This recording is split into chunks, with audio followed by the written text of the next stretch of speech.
CBSEৰ দশম শ্ৰেণীৰ চূড়ান্ত পৰীক্ষাত 94.2% উজলিল ঢেকীয়াখোৱাৰ অংকিতা।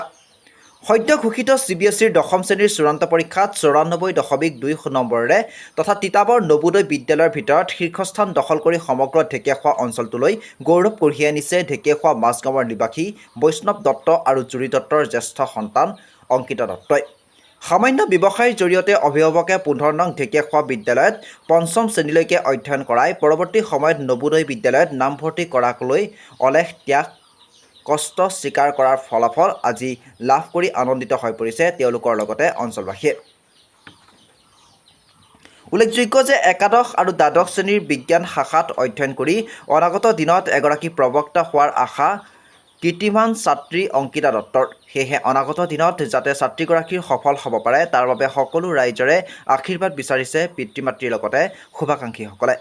দশম শ্ৰেণীৰ মেট্ৰিক পৰীক্ষাত 94%ত উত্তীৰ্ণ হৈছোঁ আৰু মা পাপাহঁতে বহুত কষ্ট কৰিছিলে মোৰ পৰীক্ষা পঢ়াৰ কাৰণে আৰু মাহঁতৰ কষ্টৰ ফলাফলতে মই ইমানখিনি কৰিব পাৰিছোঁ।